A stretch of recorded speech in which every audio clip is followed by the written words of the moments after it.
आज हम पढ़ेंगे केमिकल रिएक्शन एंड इक्वेशन के बारे में। ये क्लास 10th का फर्स्ट चैप्टर है और इसमें फर्स्ट जो टॉपिक है वो है केमिकल रिएक्शंस। केमिकल रिएक्शंस होती क्या हैं? A type of reactions in which two और more than two substances react to form a new compound. चाहे ये बॉन्ड ब्रेकिंग हो इसमें या फिर बॉन्ड फॉर्मेशन हो। रिएक्शन में कुछ भी हो सकता है, चाहे बॉन्ड ब्रेकिंग हो चाहे बॉन्ड फॉर्मेशन हो। अगर बॉन्ड फॉर्मेशन होगा तो हमको उसको एनर्जी देना पड़ेगी, और अगर बॉन्ड ब्रेकिंग होगा तो उसमें से हीट या फिर एनर्जी रिलीज आउट होगी। तो इसी बेस पर ये दो टाइप्स के होते हैं, एक होता है एंडोथर्मिक, एक होता है exothermic.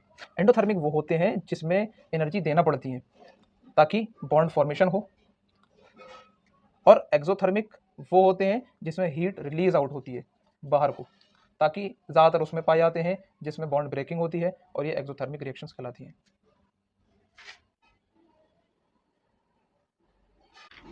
Writing chemical equations. Chemical equation किस तरीके से लिखी जाएंगी? फॉर एग्जांपल, ये मैग्नीशियम है, इसके पास 2 इलेक्ट्रॉन एक्स्ट्रा होते हैं, ये इलेक्ट्रॉन डिफिशिएंट होता है ऑक्सीजन, और एक्सचेंज हो जाते हैं।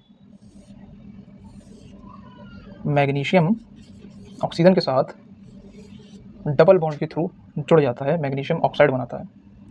सेम उसी तरीके से जिस तरीके से ये कार्बन है, ऑक्सीजन एंड ऑक्सीजन।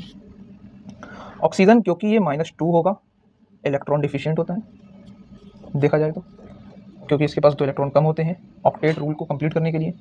कार्बन के पास 4 इलेक्ट्रॉन्स होते हैं, जो 4 इलेक्ट्रॉन्स की साथ में बॉन्डिंग करता है इनसे और CO2 बना लेता है।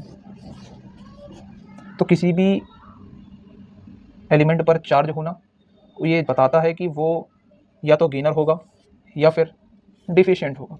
अगर गेनर होगा तो वो लूज कर कर ऑक्टेट रूल कंप्लीट करेगा, और अगर डिफिशिएंट होगा तो 2 इलेक्ट्रॉन्स रिसीव कर कर ऑक्टेट रूल कंप्लीट करेगा। और इसी तरीके से किसी भी केमिकल इक्वेशन में जो भी कंपाउंड्स बनेंगे वो इसी तरीके से ही बनेंगे कि उनमें जो इलेक्ट्रॉन डोनर होगा और डिफिशिएंट होगा वो आपस में कंबाइन करेंगे और बॉन्ड की फॉर्मेशन करेंगे। इसी तरीके से केमिकल इक्वेशन बनेगी।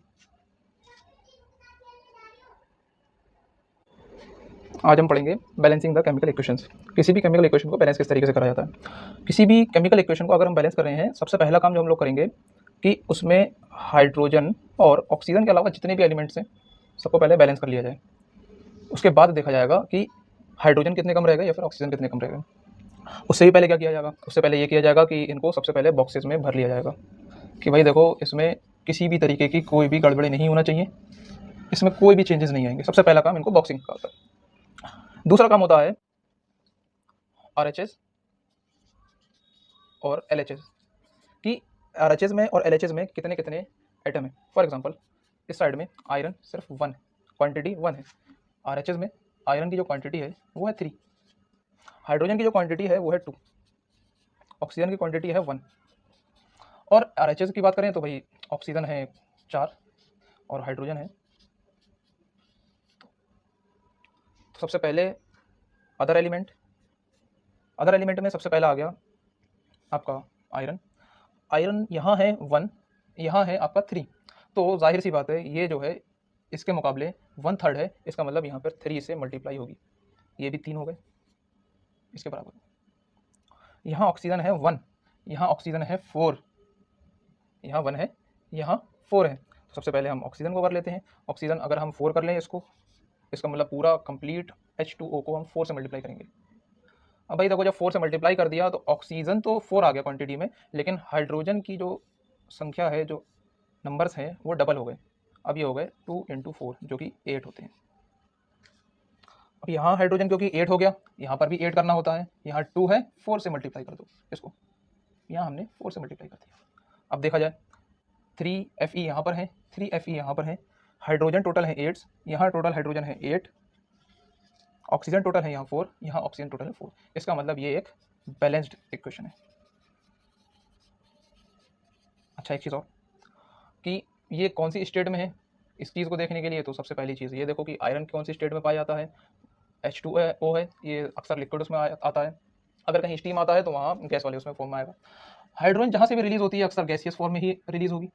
होती क्या है, H2 हमेशा गैस ही पाया जाएगा। ये आपका एक कंपाउंड बन गया जिसका नाम Fe3O4 है।